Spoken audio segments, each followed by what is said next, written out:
Of us here in the Bronx, we have these hidden talents, we just don't know how to market them. And Yeah. we tend to limit ourselves in what we know, right? If it weren't for the Bronx, I wouldn't be who I am today. People ask me about the BX and how was it growing up here. And I feel like everybody's expecting that same story. We've all been through a struggle. We've all been in rough areas. I feel like growing up in the Bronx, you definitely grow up a little different. You know what I'm saying? We got a little, Yeah, you know how it is. You know how it is. Being Latino and then you raised in New York, you're not gonna have just one business. So, You have plenty of those jobs that are just porqueria, you know what yo, I'm pero saying? You just porquería, porquería. And then it's usually that one asshole boss that you're just like, I'm never gonna work for anybody ever again. when I speak to people, they say that they've come to New York, and I'm like, "Okay, well, where'd you go?" They're like, "Oh, yeah, we hung out in Manhattan." I'm like, "Okay, so where in Manhattan? You went to Harlem? Did you go to Washington Heights?" They're like, "Nah." Facts. Yeah. Like, "Did you go?" I'm like, "Did you go to the X?" They're like, Yeah. "No." I'm like, "You ain't really go to New York then." Then you ain't really do nothing, right? And they not eating real food. How many people don't like Exactly. the real Little Italy is in the Bronx. I grew up there at the Avenue. That's where it is to be. That's New York. New York is the Bronx and the Bronx is New York. I wouldn't choose any other spot to be at. You grow up much different. You grow up with tougher skin. God woke me up. Fear don't live here, anxiety don't live here. Young entrepreneur, and I'm going on my 5th year. Welcome to the Virtual Café, where we tell stories that slap straight from people who have been through the mud and never collapsed. Today's guest is Annie Rodriguez. She helps people turn career chaos into comeback stories, not with buzzwords and templates, but with real strategy, real confidence, and real BX energy. We talked about how growing up in the BX gave her the backbone to build a career on impact, why most job seekers are focused on the wrong things, what recruiters won't tell you about, and how one unforgettable client changed the way she coaches for good. She's a life coach, career strategist, and reminder that your mess can still lead to your mission. Without further ado, let me start off with a yer. You're you already know what it is. You already know what it is. Like, Oh, yes. Thank you. Thank you. Thank you. Yes, and it's a pleasure. Oh, wow. The first from the X. We need to get more of us in here then. What is this about? there's not a lot of industry professionals from the X. I don't really run into a lot of people who in sales, marketing, or anything are from the X. I hear you. I hear you. That's a part of my mission, right? A lot of us here in the Bronx, we have these hidden talents. We just don't know how to market them. And Yeah. we tend to limit ourselves in what we know, right? If it weren't for the Bronx, I wouldn't be who I am today. People ask me about the BX and how was it growing up here. And I feel like everybody's expecting that same story. We've all been through a struggle. We've all been in rough areas. I feel like growing up in the Bronx, you definitely grow up a little different. You know what I'm saying? We got a Yeah. but Sure. I always say, like, what 7-year-old, out there got to see Elton John? That's the opportunity I got. The Bronx was the place that I got to go to college absolutely for free on a full ride. That happened here. So it's like, there's so many opportunities, especially if you look.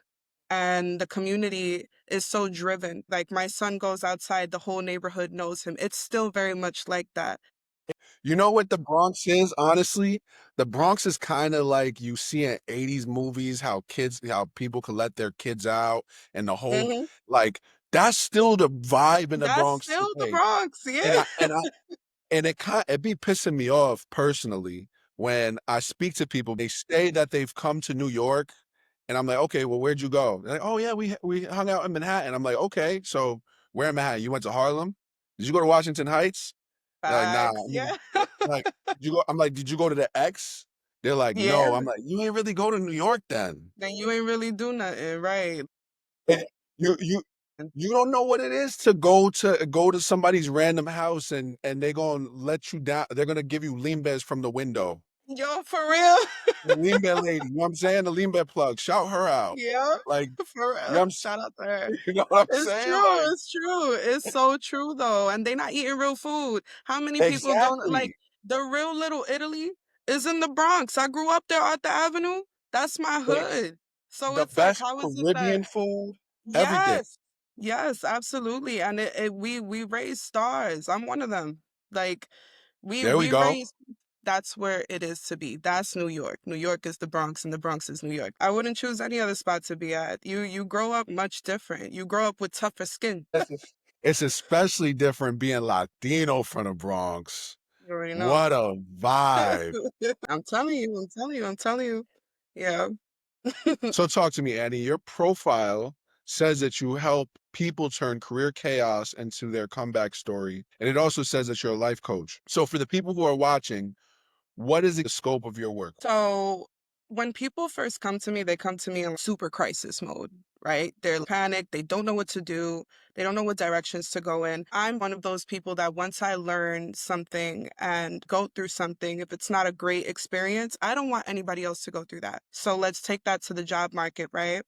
When COVID hit, everybody was scared. A lot of people lost their jobs. I remember getting like flooded with emails from layoffs from Microsoft, layoffs from Meta, layoffs from just everywhere. Everybody was laying people off and nobody knew what to do because at the same time, AI had been improving and it was becoming a big part of the talent acquisition market. A lot of companies were actually laying off even recruiters to speed up this process, and it created more of a panic. I have a double BA in psychology. I also have a certification in crisis intervention. I just ground people. People come to me when they're at like their end and like, I'm so tired of applying. I don't know what to do. I have 3 kids to feed. I need to pay my like my bills. I don't know what to do. And will hold my hand. Like, we'll be all right. We're going to be okay together. I get so invested in each of my clients' lives because I love them. We're all brothers and sisters, so we have to take care of each other. So what I provide, not only community, but we're going to reach your goal. And if your goal is getting that 30K plus because you need to feed your family, we're going to go after it. And there's ways to do that. Here's how we do it. That's what I do. What I'm hearing is that you genuinely care about your clients. That is a competitive advantage within itself. Thank you. Yeah. Even with the team, we're a small team, and I keep it small because I like to keep everything very personalized. They're coming to me and they'll have tears in their eyes, literal tears. They don't want to talk about a job. And the first thing I do, you know, when you're on the brink and you ask, "Are you okay?" And then it's like, you just start crying and crying. That sometimes that question is needed because let it out. Let it out. And that was something for me that I had to learn myself in order to be able to become a master at it and provide the education behind it. Let it out. If you don't let it out, you're not going to progress forward. And so I hold people through that and I say, hey, look, what you're going through right now, you're not alone with. You got to talk about it. Let's talk about it. We talk through it. And then I say, okay, look, here's the education behind why the applicant tracking software matters. Okay. Here's the education behind why marketing yourself matters. Here's the education behind how recruiters are reading your documents. Here's the education on what type of resume you should be using. Yes, there's different types. There's certain fonts that you have to use. There's certain lengths. The lengths matter. How you categorize your sectioning on your resume matters. One quick strategy that I always teach people is when they're placing their resume together, you're the star of the show. That's why your name is at the top of the document, right? As you're marketing yourself throughout this document, it should also serve as an interview guide. One of the first questions you always get asked in an interview is, tell me about yourself. What skills do you bring to this job? Doesn't that kind of sound like your professional summary on your resume, right? It sounds like, how is it that you're representing yourself in that paragraph? Now, what I would do is show you how to work that. So I want to show you how you can harness that information. So we practice improv like crazy. We'll run mock interviews until you're structured and ready to go. And you're using your resume as the guide. So you're the star of the show. The title is who you're representing. So for example, Jose Rivera is the star of the show. The title would be, let's say, director of podcasting. And then the professional summary would say, how is it that you're a director of podcasting? What specific skills do you bring to this table? Now, behind that, there's market research that has to be done because those skills have to directly correlate to what's being searched in that field. So there's a lot of studying that goes behind this document. It's not just, I'm going to put everything down and then that's what it's going to be, you know? And I too have thought to myself, like, wow, resumes are such a barrier. But a lot of the time, you know, being that that's the reality, I want people to be super informed on how is it that they have to represent themselves. Your name is your brand. Where are you going to drive it? Absolutely. So did you always see yourself doing this as a career? Well, I'm like a serial entrepreneur. I don't know. I respect it. So am I. Yeah, you know how it is. You know how it is. Being Latino and then you raised in New York, you're not gonna have just one business. So, You have plenty of those jobs that are just porqueria. You know what yo, I'm pero saying? You just porquería, porquería. And then it's usually that one asshole boss that you're just like, I'm never gonna work for anybody ever again. And then you get that. yo, I'm telling you, I said that. I was like, I'm never Yeah. nobody again. 3 years later, I needed a job. Yeah, not with me, and I want to give like a special shout out to President Jerome, to my college. I graduated officially from Monroe College, and the drive that he placed in me to actually become an entrepreneur, especially with the background that I had from the teachings from there, like that's essentially where it started. I was like, I'm gonna Man, start here. I remember being in the college and selling my baking. Because I bake, I cook, I have like a lifeguard certification, I have my crisis intervention, like I try to get into everything. So I remember doing that. And then I remember going up to him and I said, hey, there's a lot of students that are really stressed out here. There's no art program. I really want to make an art program. Please help me make an art program. He funded the entire program. We had over 25 students attending regularly. He would fund our supply. It was such an experience. And I got the push to go ahead and just, oh, I can do anything now. He believed in me. I had to see that to believe in myself. I always saw myself helping people, whether it be with my food. I used to cook for diabetic people when they didn't know how to cook for themselves, and I would just sell my plates. I would go and help feed the homeless. Any little thing that I can do to just get myself out there to just help, that's what I do. I wouldn't look at it as a gain. I wouldn't look at it as like, oh, I'm doing this for something. I just felt like there needs to be more of that done. Yeah, I saw myself essentially doing something like this. Sisu, my business is going to become large. I had a business prior to this that was called Psyche. And it was educating people on how your brain works and how is it that it perceives certain things and how your brain can physically shrink when you're just depressed for a little bit too long, how to get out of depression, what are factors of depression, because you already know, Jose, especially in the Latino community, depression don't exist. It's a uh, fairy tale. It's imagine. alcoholism don't exist. Yeah, it don't exist. What are you talking about? ¿De qué tú hablas? My God, no, that don't exist. Get out of here. So it's just like I, I What? You had gotta to see my change that. family members when I first stopped drinking. I was at parties. They're like, "You not drinking?" I'm like, "Yeah, I'm not drinking." Like, they looked at me No, like I they'll was look at you. They'll be like, crazy. "Are you okay?" Then they'll think, "Oh, something's wrong."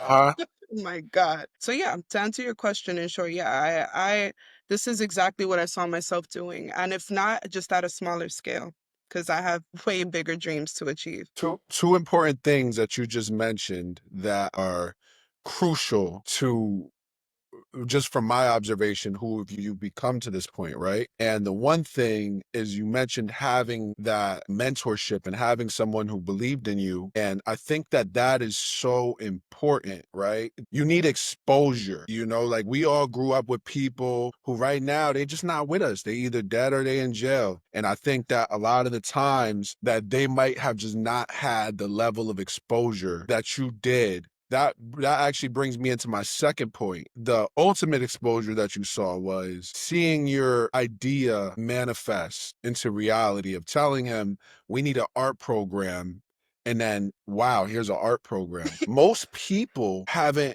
I'm talking about people in their 40s, 50s, 60s, never experienced that. Mhm. The things that they've gotten in life, they've gotten out of necessity. It's different when you want something to serve people, right? That's the ultimate goal, is to serve God and to serve people, right? So when you want something, you see a deficiency in a system and you say, you know what? I don't know why God has placed this in my heart, Yes. and so I'm going to solve this and then watch it happen. I'm sure that felt amazing. So you clearly have a strong connection with every single one of your clients, right? Yes. Was there a specific story that really stands out to you that really shifted your perspective on things and made you understand the impact that you're having? Yes. I remember my second year of the business. And what ended up happening, I remember she was a military mom. She had 6 children and she was in a crisis. She just didn't know what to do. She was extremely overworked. I remember, and I'll keep it real. I was praying that same night. I got down on my knees and I was praying. And I put my hands up and I said, God, I need help with her. I want her to be successful. I want her to get a position. Started getting on my laptop, searching, networking. Because a big thing that people don't understand about the application process now, even like 2, 3 years ago, is networking. If you expand your network within the team, within the managers, within not just the recruiting people, the people that have your title, the people that essentially you're going to call a coworker, you establish that relationship first, you're more likely to get seen. So I remember just going hard because she needed a remote job. She was like, I can't go on site, and she was going through a divorce. So imagine that, right? And then the justice warrior in me was like, duh, I would like you're going through divorce, your finances are tight, you have over 2 kids. It's like, whoa, like your head. I have one 3-year-old boy. Whew. For the audience that doesn't understand the impact of what she means, when you have multiple kids, especially past one, I mean, even one, Yeah, every time the season changes, it's not like you're just getting a jacket for yourself. Like you got to get a jacket for your kid. You got to get yeah, boots for your kid. yep, Um, every single, so the financial impact of having 6 kids is exactly. unfathomable Exactly. to someone And then who's it's also like the mental devastation for a woman. You know what I'm saying? Imagine being a stay-at-home mom and you think you have this life and it's going to stay that way, and then boom, things change. Like, and granted it doesn't happen that quick, but sometimes it can. And you don't know everybody's situation. I just know that every time I meet the person, they're there on 10. I worked so hard. Our fastest turnover was like we got somebody hired in a week. I was able to get her a response within 2 weeks. And luckily, she was one of those people that just picked up, like, she was like, I need something yesterday. Listen, this was her first corporate job. She had Mm. never worked a day in her life. Until Word. this day, yeah. That and those are very difficult. You can imagine the amount of transferable skills that I had to like, ship shaped into her resume for like, she managed her son's soccer team and this and that. I was like, okay, we're gonna have to, work this in here because we have to get them to understand that you can do these things. They've just been in different settings, Mhm. and then working up her confidence to be able to sell those skills was a big part of it as well. But that she still till this day responds and will like check on me and say, hey, I just want to say thank you. And that's what I do it for, right? It's not for the sale. It's not just getting people jobs or just writing resumes. It's much bigger than that. It's getting people to where they need to go and making sure also that they're educated. One of my biggest mottos in every call that I meet a client is I want you to know as much as I know, to the point where either you don't have to come back to me or you can start up a business on your own. I'm not a gatekeeper. Yeah. Um, yeah, I love that. So it makes sense that you are in the field of work that you are because the Bronx is absolutely the poorest borough, but you definitely see the most devastation in the Bronx, the most financial insecurity in the X. They still haven't gentrified the Bronx. I don't think they ever can gentrify the Bronx. It's like impossible. For real. Why do you think that is, though? Why do you think the Bronx is the hardest place for people to grow up and live? Oh, for a couple of things, and I've thought about this even within growing in the schools, like growing up in the public school system. How can I say this? You have to want it for yourself, and getting the youth to understand that is hard with a lot of distractions. There's also a lack of resources. My brother-in-law, actually, he's running for district council for the Bronx. Yeah, his name is Tyreek Goodman, because he saw a lot of these changes, especially with the NYCHA buildings. It has to change. It has to change. We shouldn't wait to be gentrified to get the help that we need. When it comes to, let's, for example, back to the youth, right? When I was little, I had a lot of, hard times, of course, or Wait, even seeing my my mother fault. hungry. Let's shout out brother-in-law real quick. This is him? Yeah. That's him? Yeah, that's him. Yeah. Go vote. Everybody in the X, make sure Yeah. you vote Tyreek Goodman. Vote Tyree Goodman. Absolutely. Thank you. If I was still in That's the X, I'll awesome. vote Tyreek Goodman. Yeah, absolutely. Yeah. No, he wants to see a lot of change. Like there's nights he'll come over for dinner and we'll just sit there. He'll shout out all of his ideas and he's like, Annie, what do you think about this? And I'm like, that sounds great. We need to do this, this, and this too. He's always on 149 right there on the Mm, Ave, cleaning up the streets. Between him and my fiance, they work together to clean up the Bronx as much as they can. They get active, they get physical, they get out there, they get their hands dirty. mm, My focus is okay, I want to be able to elevate programs like Bronx Works and Workforce One. There needs mm. to be a center where people can come and learn. There needs to be a center where people can come and understand, like, hey, yo, you talking like this and you trying to, you wilding and that type of that's not going to work in the corporate world. Just getting them to understand just a higher level of Do you feel education. like that though? I don't mean to cut you off, but I You don't good? think people have to fit in the corporate mold that they used to before. I don't think so either. I don't think so either. But I do think that there is a certain way that we have to present ourselves in certain areas in order to gain the respect that we deserve. And I want to Right. teach people that. You know what I'm saying? I'm not asking you to change your character. Change for who? Change for who? Because I'm not changing for anybody. Everybody that Yeah. meets me for, they get the Annie, they get the authentic, you know? Hasta si yo Yeah. tengo que hablar español, yo se lo digo así. Like, I don't, like, Uh-huh. I'll code switch real quick, but the thing is also, I have been in those rooms with the suit and ties, and I have to speak of myself in a way where it's like, you're going to give me my respect. Yeah. And so teaching people that is very important. In the Bronx, there's a lot of ego. And I True. feel like that's kind of the reason why we're not getting to where we need to go. We need to Mhm. be open to learn. We need to be open to tell each other like, hey, this ain't doing right for you, Papa. We have to bump this up here. I've had clients from all over the world. I've had clients from Australia, from Canada, from the UK, and just being able to see the way different mindsets, different like thought patterns. I'm like, I want my community to have this. What is it? Do we need to be exposed to more? Do we need to learn more? Do we need to talk to each other more?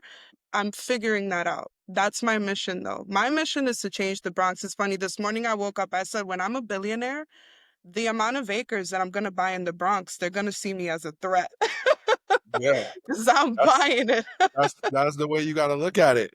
And you know it's so Absolutely. crazy? I was in London like 2 months ago, and I was in the city for 4 days. I saw one like out of their mind crackhead in the whole city the whole time.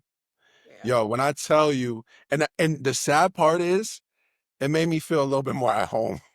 You know what I'm saying? Nah, I felt that. You know? It was so crazy. I went to talk to him and everything. Like I prayed for him and everything, Yeah. and I'm like, I wouldn't even really do this in the X though. Like, but you know, it's so crazy, like the disparity that you see in other countries and honestly, even in other neighborhoods. Brooklyn used to be right there with the Bronx, but it's so Yeah. gentrified. Well, when you walk down Brooklyn now, you have like a playground on every block. The kids have a place to go. The kids in the Mhm. Bronx are forced to grow up, okay? The Yeah. kids in the Bronx are forced to grow up. By 13, you have a gun. That is Mhm. ridiculous. So it's Yeah. like, and I see this. I've seen this live. I've seen 12-year-olds carjacked. I've seen this is raw. This is real. So it's like, how you know how to do that, but you don't know your 12 times tables? A lot of Mhm. these kids got young parents that they're stressed out because they can't pay their Con Ed bill. They're stressed Mhm. out because they just got their food stamps cut off. It's a level of disparity because this is the environment. The environment is we're just lacking. Mhm. Everybody else got gentrified. They got the good stuff. They got the playgrounds. They got this, but then what happened to people that look like us? Yeah. Like it's things like that that I think about. It's like, como coja lo que te doy. Like, just Mhm. take what I give you and be Mhm. happy with it. But it's like, come on, you know? And then, but my thing is like, I'm not too sure. Again, me, Tyreek, we talk about this all the time. Maybe more business owners. I have spoken to even some of my alumni. Their ideas are insane. Mhm. What they would do if they were to just open a couple of brick and mortars, or they were to just even start their businesses virtually and get the engagement, especially with the amount of people we know, they would skyrocket. There needs to be more entrepreneurs. There needs to also be a leeway. Opening a business here in New York is extremely difficult. And then Well, better, like worse in the Bronx.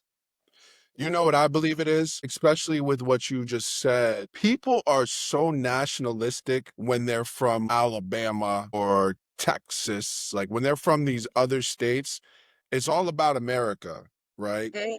Then, you have your city that you have all this pride in. Being from New York is very different because you almost look at your borough like it's a state.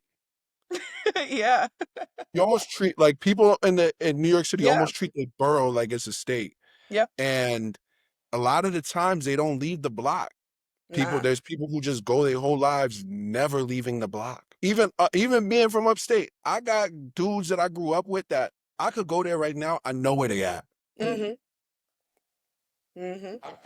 I pray that bare minimum they're there at least because there's the alternative and they're probably not with us or whatever the case is. Yeah, I'm yeah, saying, yeah. but especially with celebrities, right, that are from New Mhm. York, you see the Cardi B's, Fat Joe, you see all these different celebrities that are from New York, and they don't ever get into the politics. You don't see them with the mayor, and it stems from there's really two ways to get rich, right?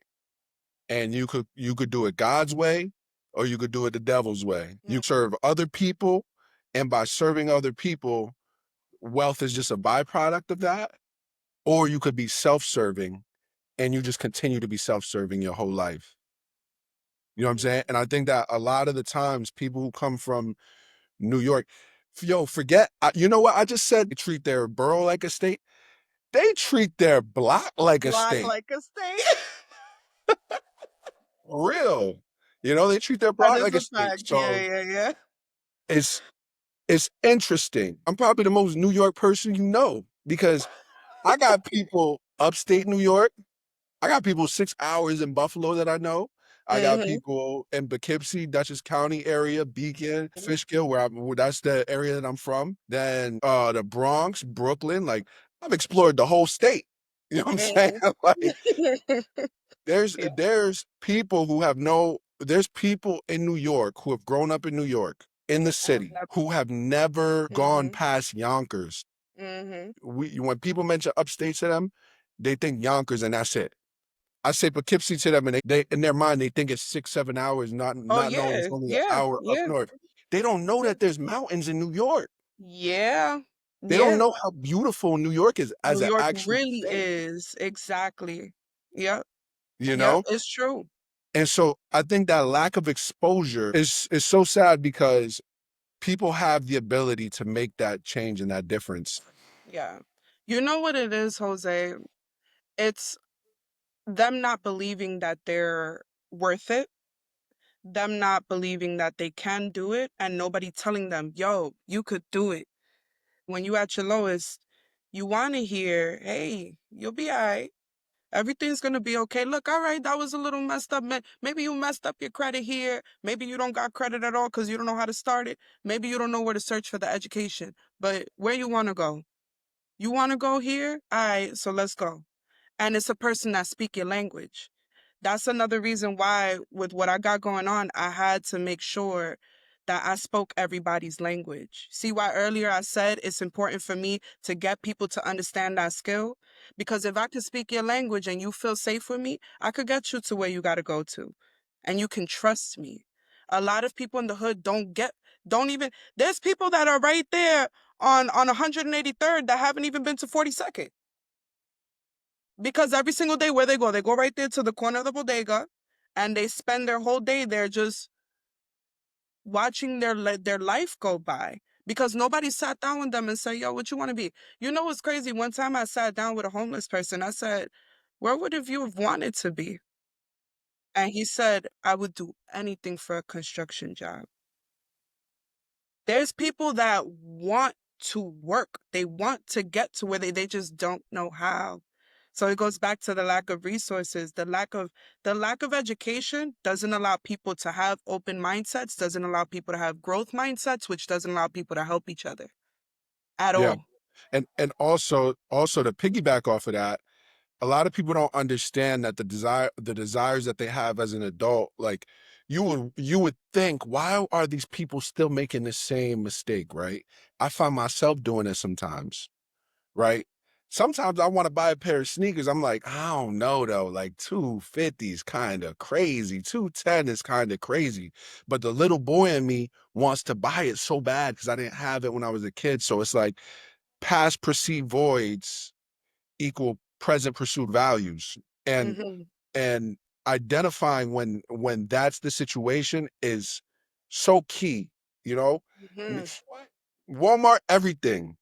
I'm shopping Walmart, I, everything. yeah. I could have 10 million in the account. I Hmm. never I never saw the value in like high-end designer clothes or anything like that. And that's in the Bronx, people are literally like kids are literally scamming just to wear designer clothes. Oh yeah. Not to Oh build a yeah. business, No. not to get them. Yo, it's crazy. I got a friend, right? Mm, Well, he's an acquaintance. Got like 80,000 followers on Instagram, right? mm.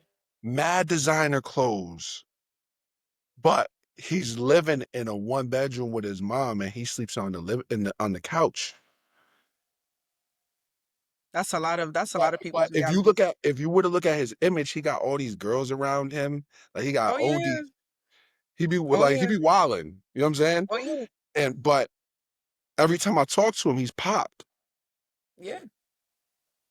Hmm. That sounds And familiar. I should put because we use New York slang, so they will put in the corner right here what Little pop means. subtitles. Yeah, pop means broke. What- you Yeah. know, And but wildin' means crazy. If you hear me wildin' say means wildin', crazy. Yeah. So you know what? My fiance, she told me that she never heard before. Mm, That I say is not for nothing. not Like for you know how we nothing, say not yeah. for nothing. She said Yeah, nobody of else says course. that Now you anywhere. know what I say. I'd be like, nah, yeah, nah. Yeah, nah. I'm. I, you know what's so crazy? I understand you. Like You you understand what I understand. said? If you from New York, you understand another New Yorker when they don't make no sense to the rest of the world. Yep. You understand them. But Definitely our own language. tell me, before I cut you off, tell me what it is that you were gonna say. Ah, I was going to, wow, that was really Spanish. Shout out to DR. Uh, what I was gonna ¿Qué lo say was, que? hello, okay. Um, is that a lot of the time it's mental, right? And with your friend's situation, right? If we're gonna get psychological, what is mom doing? Yo, that's the There's a crazy lot. part.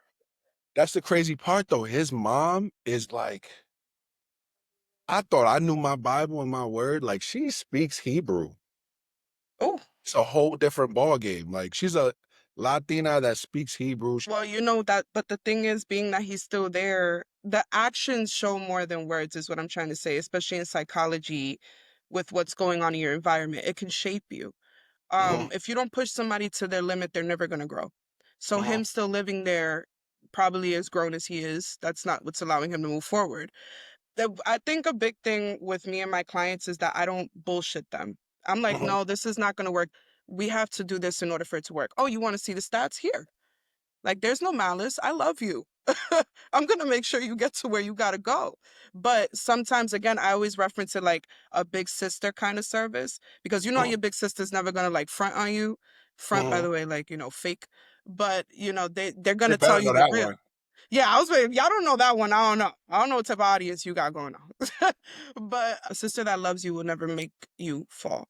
And they're never going to keep things from you. What I was going to mention was a lot of people, they get stuck at that corner bodega, or they get stuck buying new threes, new fours that just came out, powder blue this and whatever Nike Tech blah blah.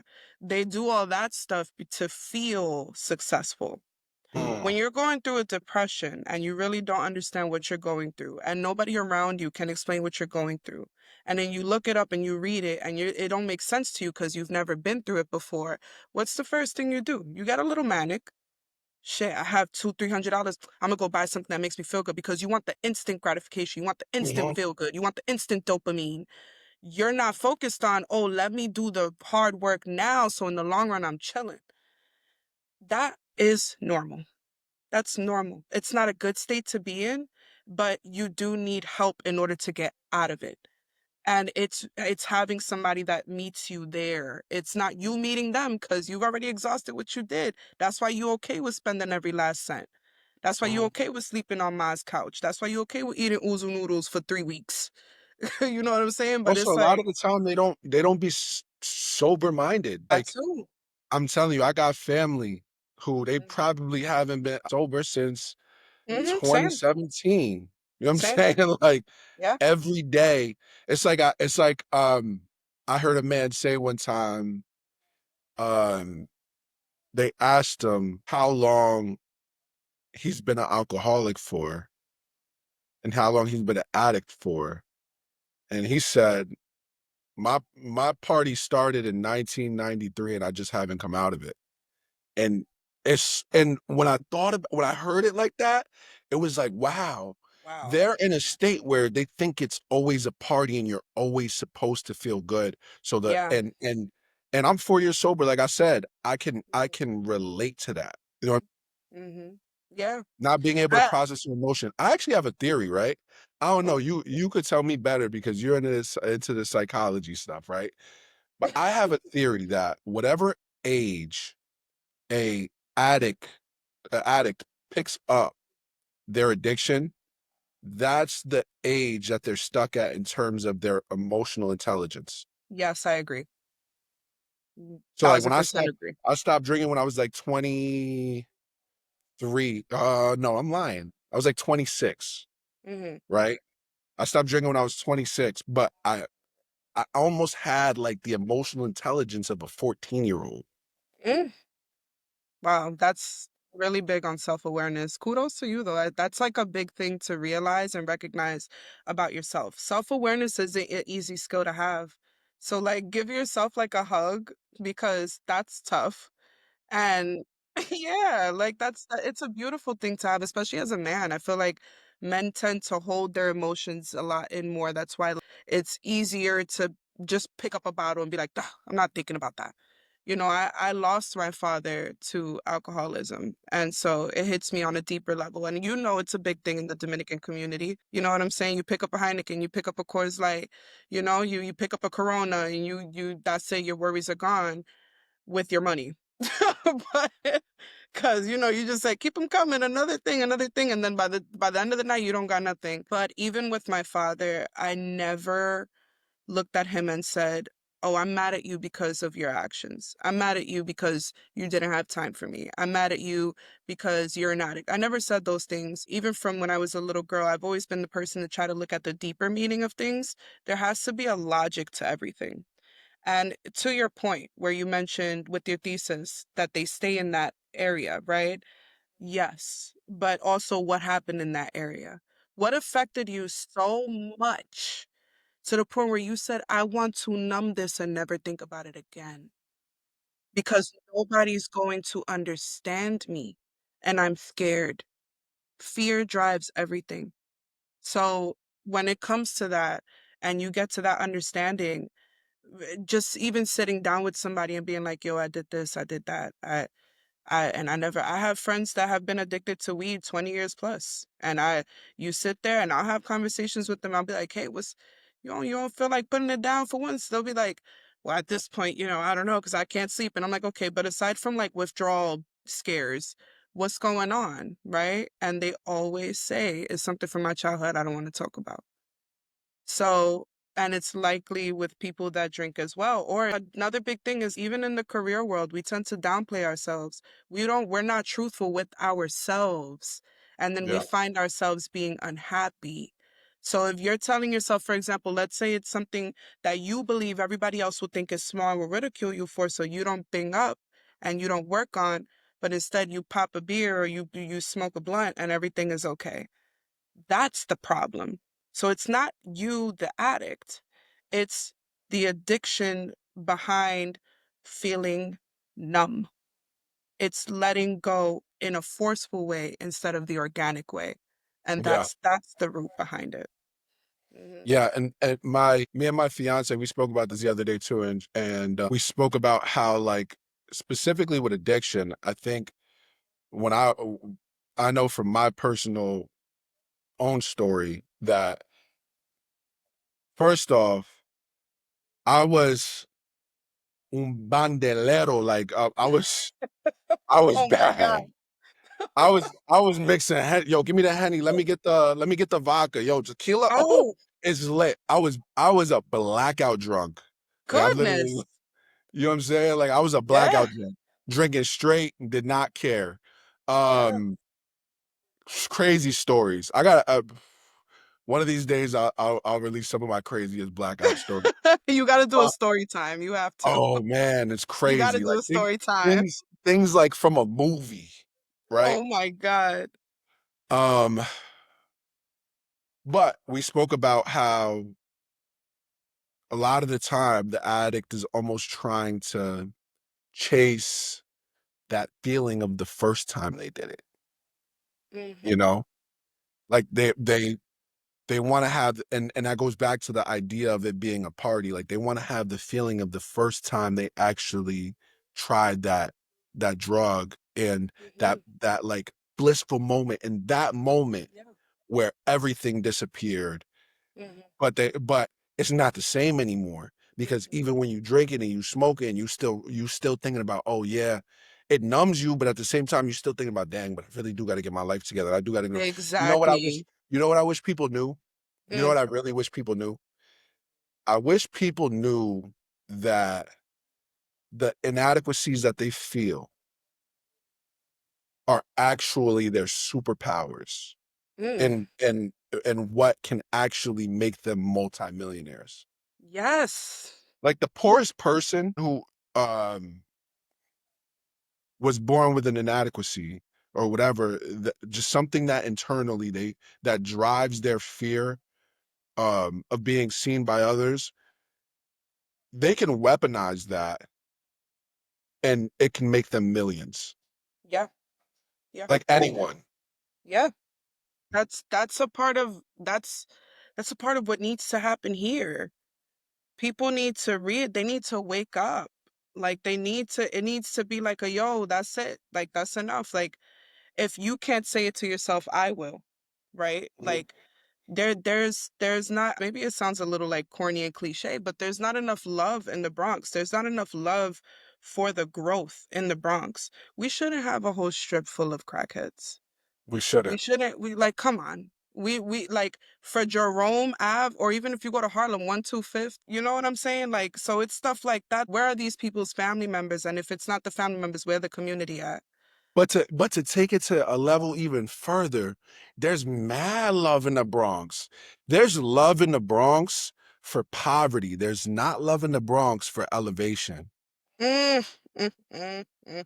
So like, and what I mean by that is, I'm gonna give any of the listeners who's listening, I'm gonna give y'all a golden gem.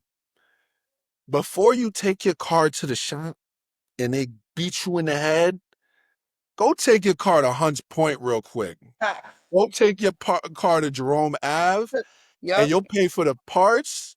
yep, Yo, I know a guy named Chucky. He'll do your brakes for you. And the next time, he's like, you got to watch it. You got to do the brakes yourself. And you yeah. still going to pay me. Go right there to Dykeman. And Go to the Heights. it'll be way cheaper. And Support the small the businesses, small support the businesses. local businesses. And Like, it's like everybody's like your Theo or you in yeah, the and they'll talk Bronx. to you as such too.